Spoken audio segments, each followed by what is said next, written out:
Now example 3.5.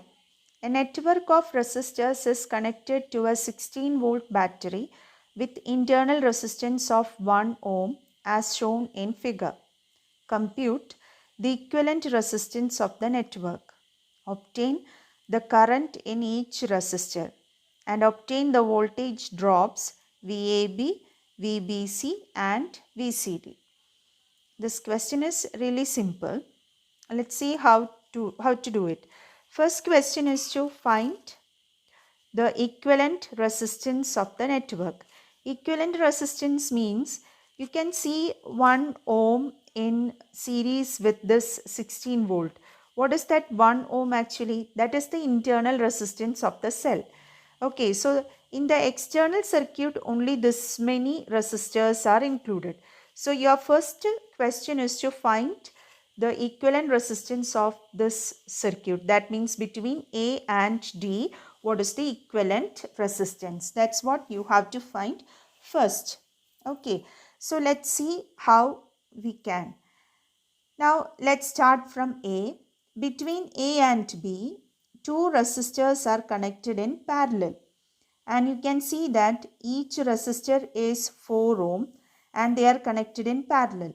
And we know if two equal value resistors are connected in parallel, the equivalent resistance is given by 4 by 2 because equal value 4 ohm. So 4 by 2.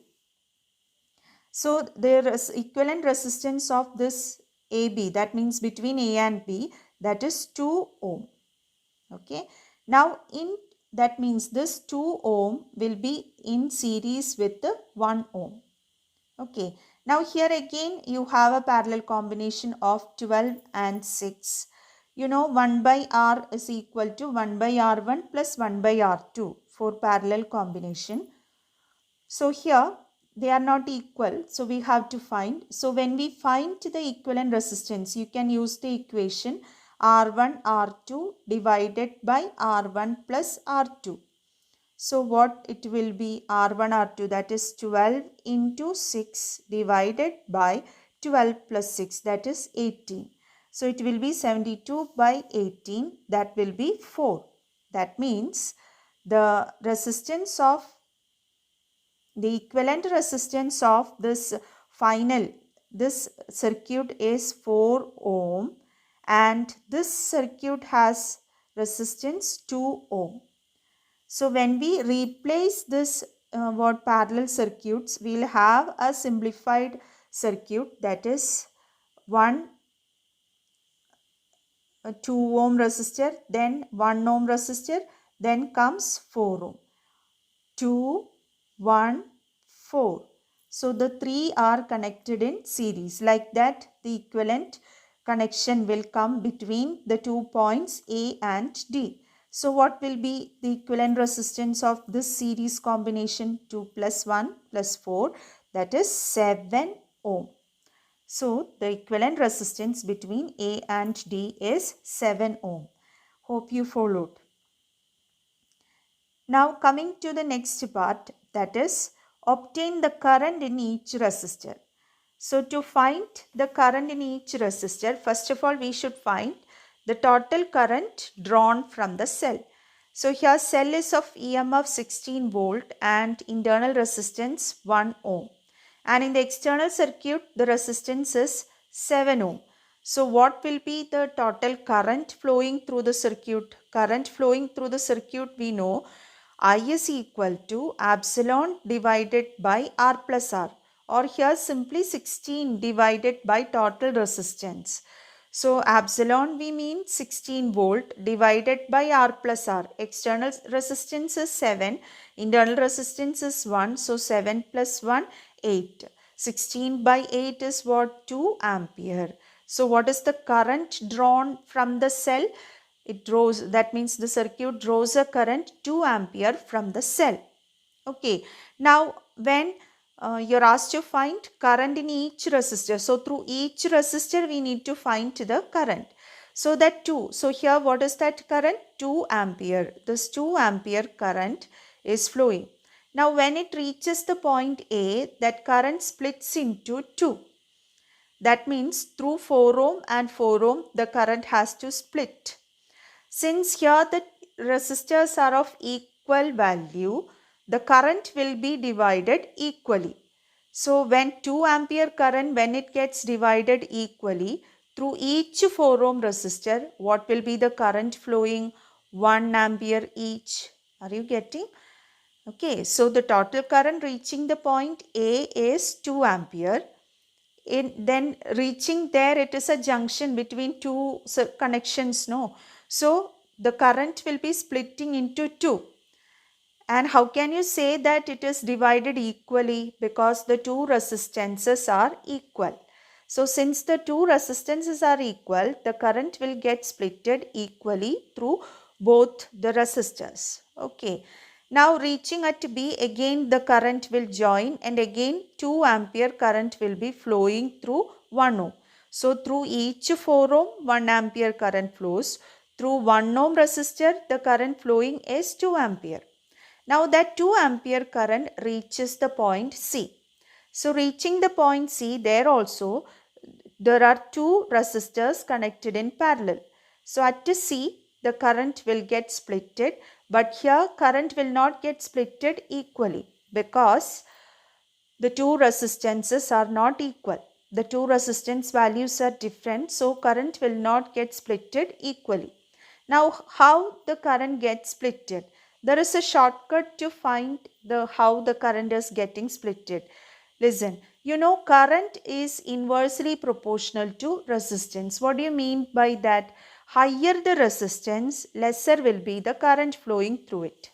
Okay, so here for the parallel circuit, the resistance, the two resistors are in the ratio 12:6. Okay, what is the ratio? 12:6. 12:6 means what? 2:1. So the ratio of resistances in that parallel circuit, it is 2:1. So if the resistances are in the ratio 2:1, current will get splitted in the ratio 1:2. That's what we mean by this. I is proportional to 1 by R. So through higher resistance or through larger resistor, smaller current will be flowing. Okay, so if the resistors are in the ratio 2:1, current flowing through them will be in the ratio 1:2. So what we can do? What is the amount of current reaching the junction C?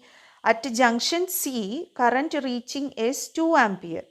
So how much will be flowing through 12 ohm? So what we said, current get divided in the ratio 1:2.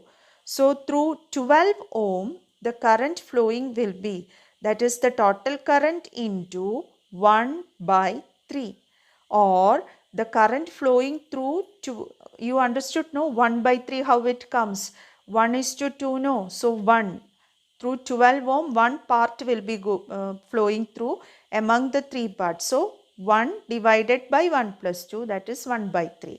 So 2 into 1 by 3. So the answer, that is current through 12 ohm is 2 by 3 ampere.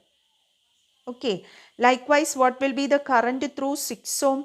Current through 6 ohm will be what? 2 ampere into, okay, 2 divided by 3. So the answer will be 4 by 3 ampere. So current through what 12 ohm is 2 by 3 ampere and current through 6 ohm is 4 by 3 ampere. Okay, so this is the answer to that second part. Current through each 4 ohm resistor is 1 ampere. Through 1 ohm resistor is 2 ampere, and through 12 ohm it is 2 by 3 ampere, and through 6 ohm it is 4 by 3 ampere. Now the next part is to find the voltage drops across A and B, B and C, and C and D. So how can we find the potential drop?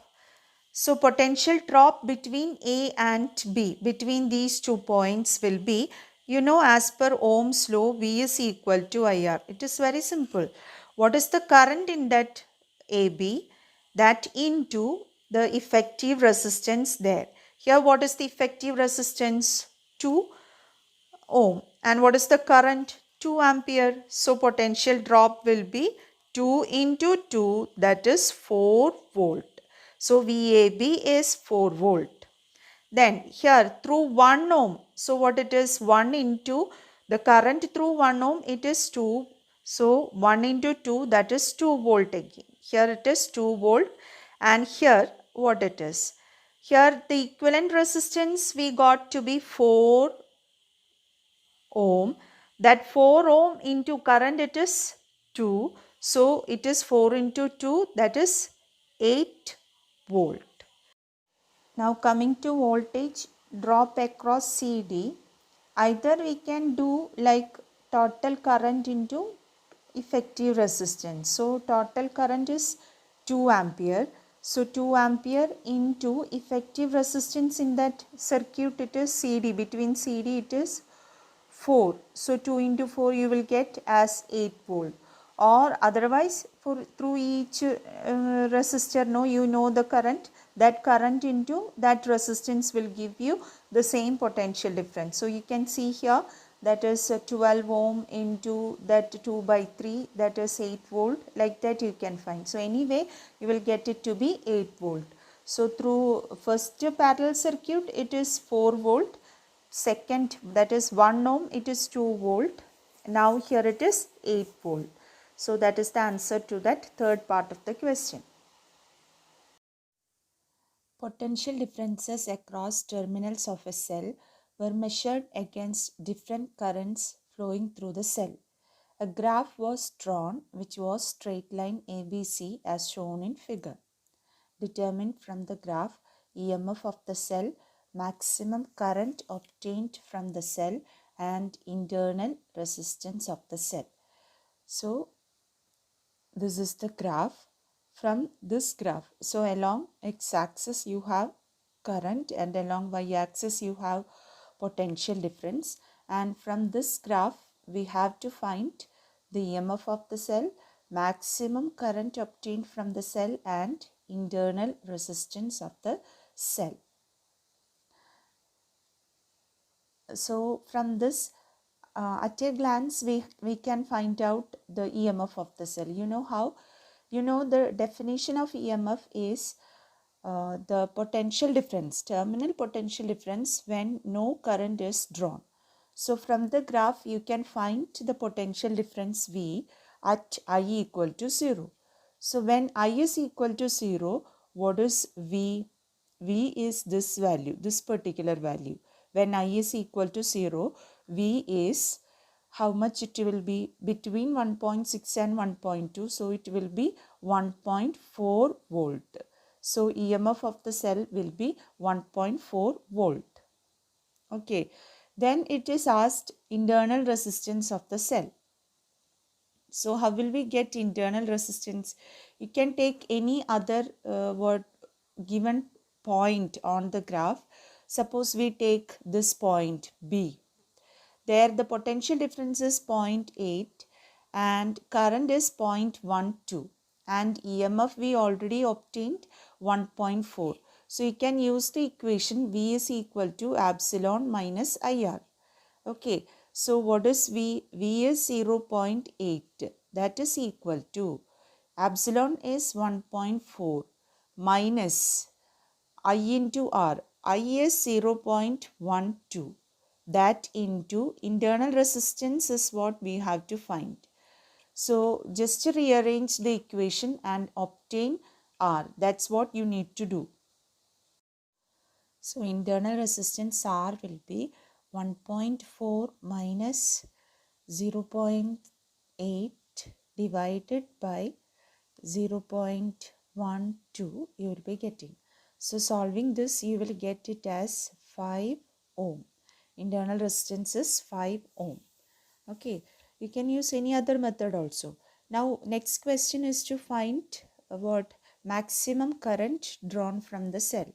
Maximum current drawn from the cell means when the potential difference is 0. Okay, how much is that? 0.28 ampere. So maximum current drawn from the cell is 0.28 ampere. That way also you can calculate internal resistance. That is, you know, maximum current expression I max is equal to what? Epsilon by small letter r. So what is small letter r? Epsilon by I max. So epsilon, that is 1.4 by 0.28, you will get the same answer, 5 ohm. So in any method you can do this. Okay, this shows the solution.